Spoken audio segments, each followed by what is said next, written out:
दोस्तों, आज की कहानी एक पारिवारिक कहानी है जो कि माँ और बेटे के प्यार पर आधारित है। तो चलिए कहानी शुरू करते हैं। राकेश अपने ऑफिस से घर बहुत जल्दी आ गया और चुपचाप सोफे पर बैठ गया और किसी गहरी सोच में डूब गया। सुमन अपनी माँ से बात करते हुए अपने कमरे से बाहर निकली।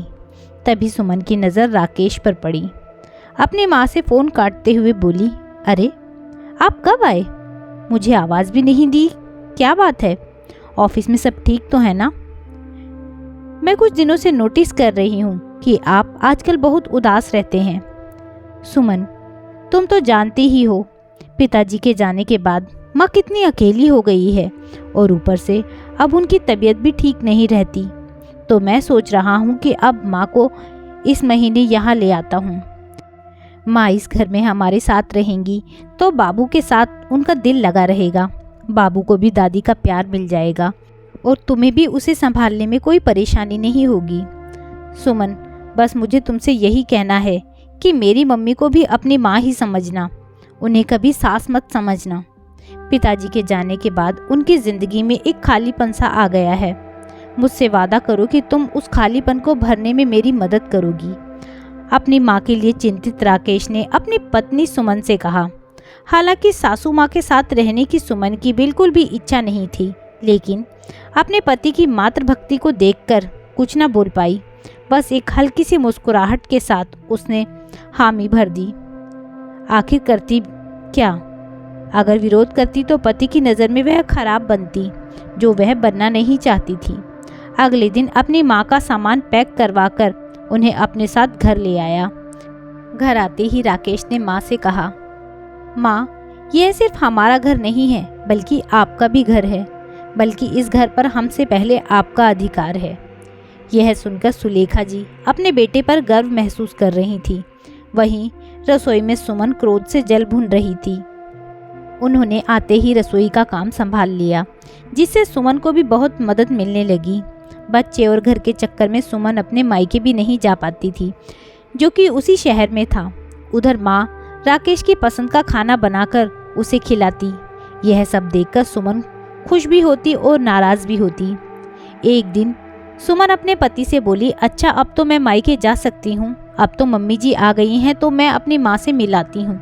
और वह अपने बेटे को लेकर मायके चली गई।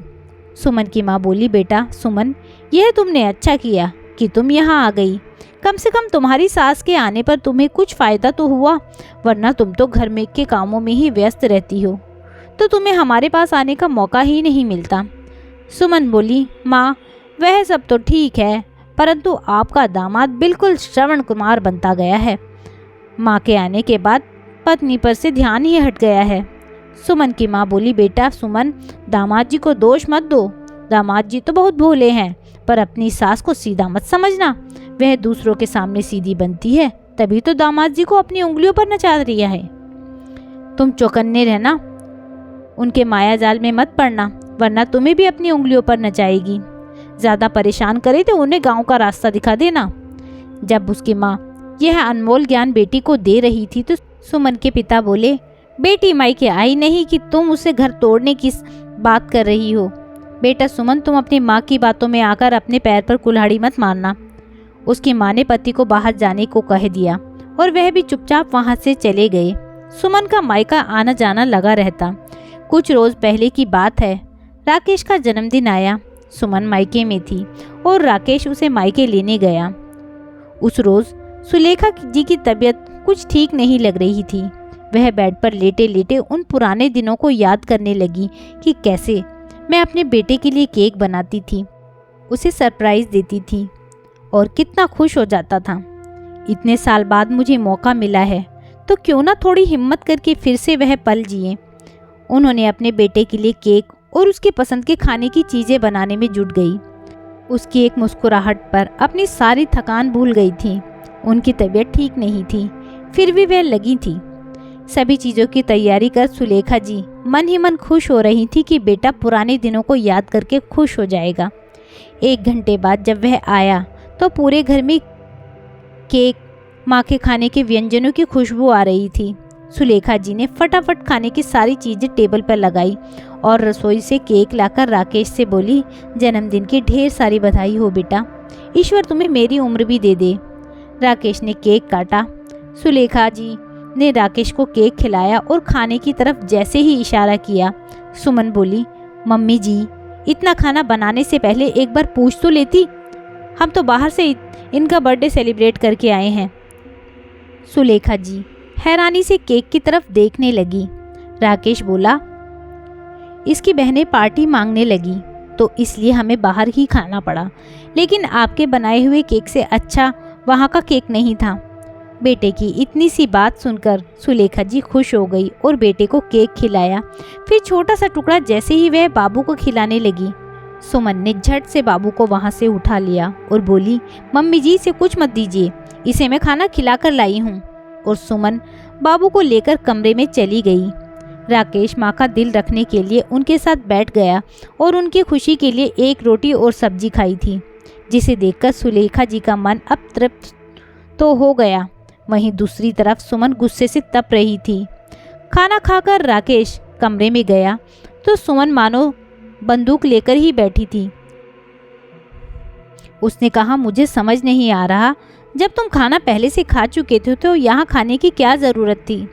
राकेश बोला, अरे माँ ने प्यार से बनाया था इसलिए एक रोटी खा लिया। सुमन बोली, अच्छा जी, तो यही नियम हर जगह क्यों लागू नहीं करते हो? पिछली बार जब मेरे मायके मुझे छोड़ने गए और मेरी माँ ने आपके लिए कितना कुछ बनवाया था, आपने क्या कहा था, मेरा पेट भरा हुआ है, और आज भरे हुए पेट में अपने माँ के बने खाने के लिए जगह बना ली। वहाँ भी अगर जगह बना लेते तो क्या इज्जत घट जाती। राकेश सुमन पर भड़क उठा और बोला, हर बात को गलत मोड़ देती हो। तुम बोल रही हो कि मेरी माँ ने खुद अपने हाथों से खाना बनाया और वहाँ तुम्हारी माँ ने नौकरों से खाना बनवाया था। मेरी माँ बीमार होते हुए भी मेरी खुशी के लिए यह सब किया है और मैं भी तो तुम्हारे साथ खाना खाकर आया हूँ। फिर इतना क्यों चिल्ला रही हो? और हम बाहर पार्टी करके आए हैं, इससे भी माँ को कोई ऐतराज़ नहीं था, फिर भी तुम मुंह फुलाए बैठी हो। सुमन बोली, आपको तो बस अपनी माँ की खुशी की ही पड़ी है, बीवी और उसके परिवार की खुशी की कोई चिंता नहीं है। अरे मैं कहती हूँ आपकी माँ को अब समझना चाहिए कि बच्चों की खुशी में ही उनकी खुशी है। उन्हें पता था कि हम देर से आएंगे, तो यह सब तामझाम करने की क्या ज़रूरत थी। देर तक दोनों पति पत्नी में बहस होती रही। यह सारी बातें सुलेखा जी सुन रही थी। सुलेखा जी बहू की बातों को सुनकर बहुत हैरान थी, क्योंकि आज तक वह गलतफहमी में थी कि उनकी बहू उनकी बहुत इज्जत करती है, पर यहाँ तो सुमन के मन में उनके लिए जहर ही जहर था। कमरे में बैठी सुलेखा जी सोच रही थी कि आखिर बेटे की बात मानकर वह शहर आई ही क्यों। उन दिनों को याद करने लगी जिस दिन सुमन उनके घर बहू बनकर आई थी। वह बहुत खुश थी, क्योंकि वह सुमन को बहू नहीं बेटी समझती थी। आज बहू का यह रूप देखकर वह चौंक गई। हफ्ते भर घर में शांति छाई रही। फिर एक दिन सुमन सुलेखा जी से बोली, मम्मी जी, मेरे भाई भाभी विदेश में रहते हैं, वह घर आए हुए हैं, तो पूरा परिवार रात के खाने पर आ रहे हैं, तो हम लोग भी तो हैं। कम से कम 15 लोगों के लिए तो खाना हो ही जाएगा।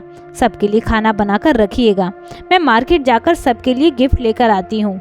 इतने दिनों बाद आ रहे हैं मेरे घर पर। सुलेखा जी बोली, बहू, इतने लोगों का खाना बनाना इतने कम समय में, ऊपर से तुम भी नहीं रहोगी हाथ बटाने के लिए। कुछ दिन पहले तुम जोमेटो से खाना मंगवाई थी, तो इसका मतलब उसका खाना भी अच्छा रहता है। सुमन बोली, मेरे पापा की तबीयत ठीक नहीं रहती, उन्हें बाहर का खाना सूट नहीं करता। वैसे भी मेरे भाई भाभी क्या सोचेंगे कि अपने घर पर खाने पर बुलाया और बाहर से खाना खिला रही है। अपने घर के खाने की तो बात ही अलग होती है। सुमन के कहने पर सुलेखा जी खाना बनाने को तैयार हो ही गई और दोपहर में ही खाने की तैयारी में जुट गई। लगातार काम करने की वजह से उनको थकान महसूस होने लगी, फिर भी वह लगी रही।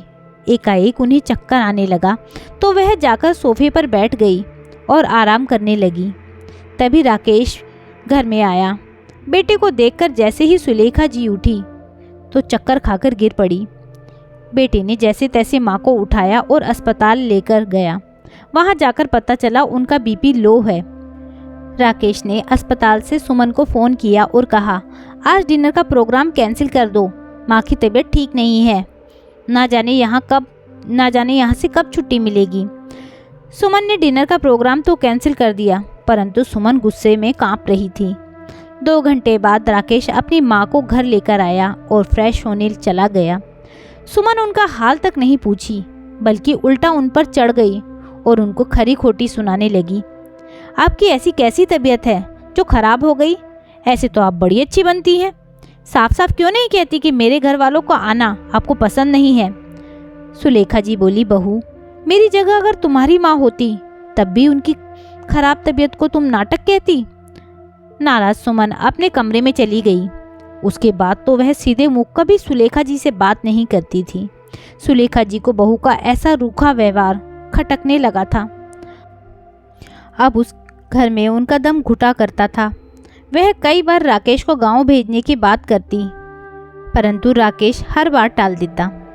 इधर उनका पोता भी तो दादी से इतना घुल मिल गया था कि उनके बिना नहीं रहता था, बल्कि अब तो सुमन के साथ नहीं बल्कि सुलेखा जी के साथ ही सोता था।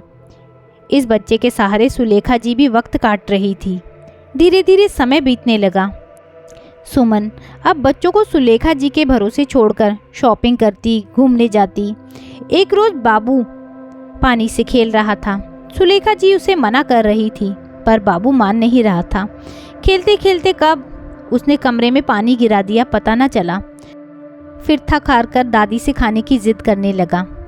सुलेखा जी रसोई में उसके लिए बिस्किट लेने गई। अचानक उनका पैर पानी पर पड़ गया और फिर वह गिर पड़ी। उनकी कमर में बहुत चोट आई। वह उठने में असमर्थ हो रही थी। बहुत कोशिश करने पर फ़ोन तक पहुंची और फ़ोन करके राकेश को अपना हाल सुनाया। राकेश भागा भागा आया, माँ को उठाकर बिस्तर पर लिटाया और सुमन को फ़ोन किया। कहा, कहाँ हो? अभी के अभी घर आओ, माँ गिर गई है। सुमन की सहेली बोली, अब क्या कर दिया तुम्हारी सास ने? सुमन बोली, जब से आई है कुछ ना कुछ बहाना करके यहाँ से खिसक नहीं रही हैं। अब गिरने का बहाना लगाकर बैठ गई। ना जाने यह माँ बेटा मुझे चैन से जीने देंगे भी या नहीं। फिर से अस्पताल का खर्चा। इतना कहकर सुमन घर की तरफ चली गई। सुमन के आने पर राकेश माँ को डॉक्टर के पास ले गया। पूरी जांच करवाई तो डॉक्टर ने कहा, इनकी कमर में थोड़ी चोट आई है। वैसे तो घबराने की बात नहीं है, पर इन्हें बेड रेस्ट लेना होगा। दीपक घर आकर बोला, माँ का खास ख्याल रखना।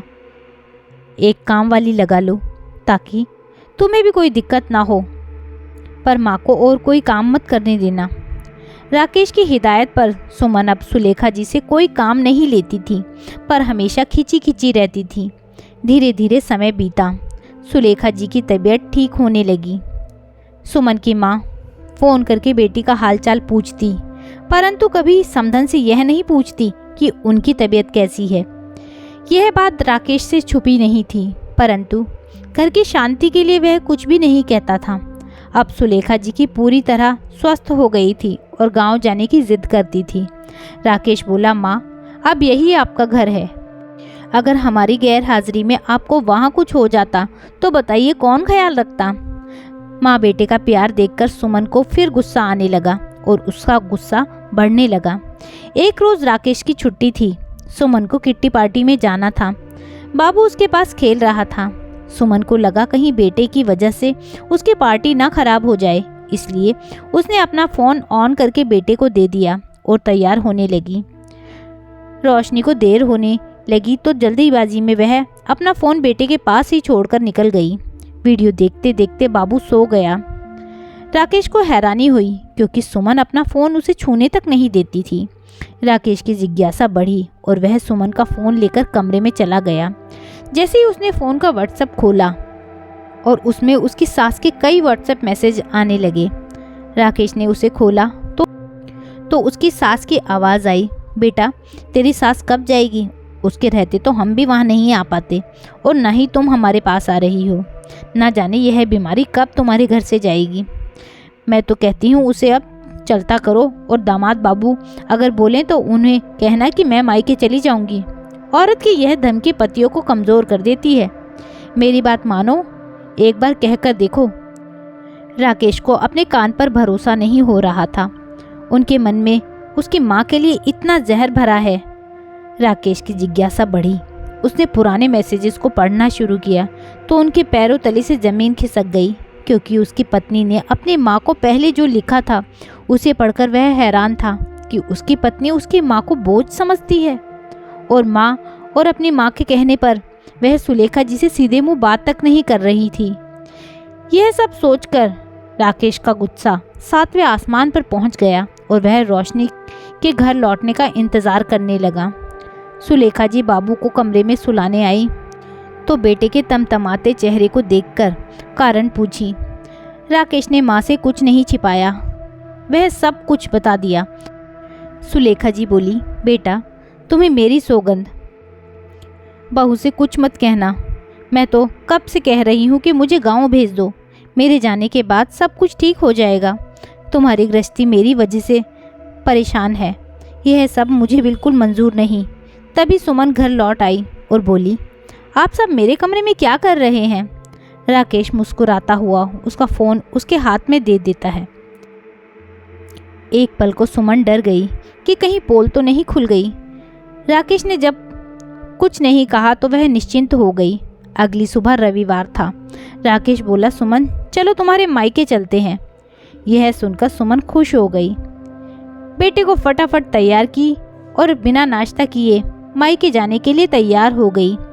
अचानक आई बेटी दामाद को देखकर सुमन के पिता बोले, अरे वाह, आज तो दामाद बाबू ने हमें सरप्राइज दे दिया।